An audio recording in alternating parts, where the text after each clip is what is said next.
Bonjour à tous. Dans cette séquence, j'avais envie de vous montrer un petit peu de géométrie et vous montrer l'évolution par rapport à la rosace et au partage du cercle en 6. Alors pour cela, donc, je crée un point et puis de ce point, je vais créer un cercle. Donc ici, le cercle, je l'ai pris de rayon 3 et je vais partager mon cercle en 6. Donc différentes manières de le faire, on aurait pu le faire avec son compas. Voilà, moi avec le logiciel, je crée du coup mes angles de 60 degrés, du coup je fais ma totalité, mon tour.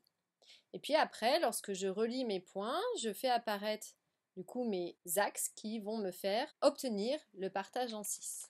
Et ce qui va m'intéresser, c'est que du coup je vais récupérer 6 points sur le cercle, ici. Après je vais effacer mes éléments pour que vous voyez, donc ici je fais disparaître les droites. Donc on voit les 6 points sur le cercle, je fais disparaître aussi les angles, j'en ai plus besoin.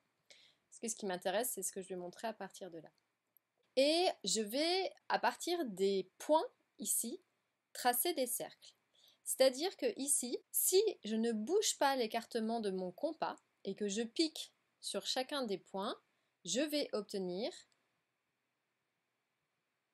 cette rosace que l'on connaît. C'est ce qu'à l'école on trace lorsque l'on découvre aussi le compas, lorsqu'on fait apparaître la rosace, en fait. Ici, j'obtiens ceci.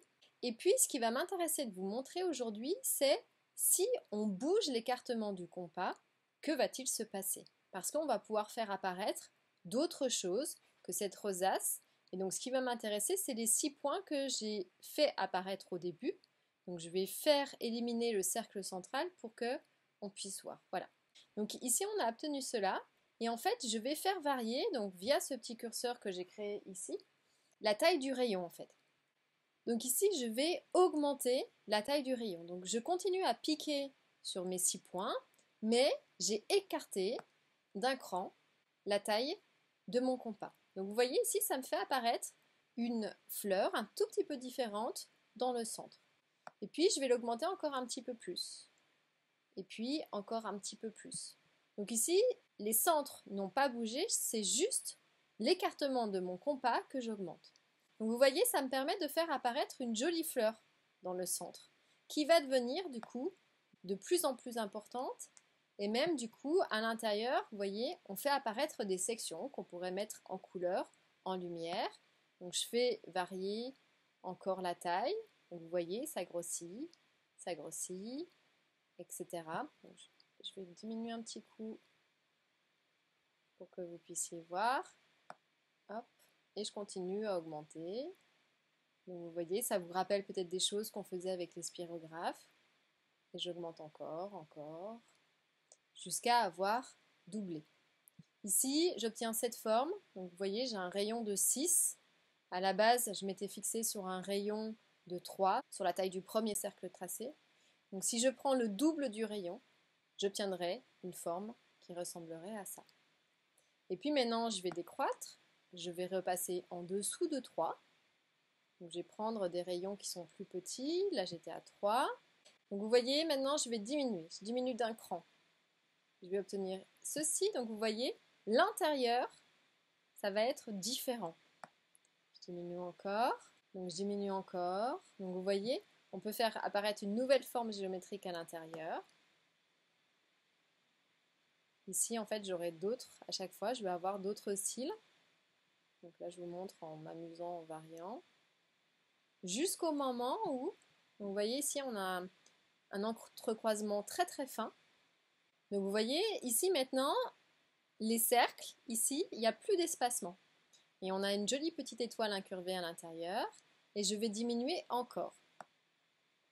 Donc ici, on n'a plus de croisement à ce niveau-là entre les cercles. On obtient une autre forme. Et puis jusqu'au moment où je diminue, j'ai encore maintenant découvert un autre type de fleurs à l'intérieur. Et encore, jusqu'au moment où, ici, les cercles se touchent. Donc ça peut être un moyen, lorsque vous voulez faire une couronne avec des cercles. Et bien ici, vous voyez, je suis à un rayon 1,5, donc je suis à la moitié du rayon de base. Donc j'ai pris un rayon, vous tracez votre partage en 6, et puis vous prenez la moitié de la taille du rayon pour pouvoir caler vos cercles pour qu'ils puissent se toucher et créer une couronne de cercles.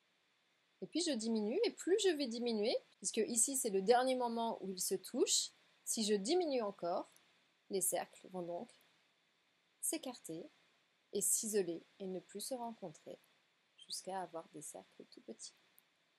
Donc voilà, j'avais envie de vous montrer ça pour vous donner des idées, des pistes de comment créer aussi des formes qui vont se donner, se rencontrer, créer d'autres formes à l'intérieur que du coup la fameuse rosace qu'on connaît à l'école et trouver des cœurs de mandala aussi différents pour intégrer dans vos dessins.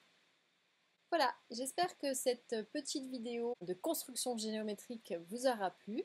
En tout cas, pensez à la liker, à vous abonner à la chaîne et à la partager. Je vous souhaite une très bonne journée, je vous dis à bientôt.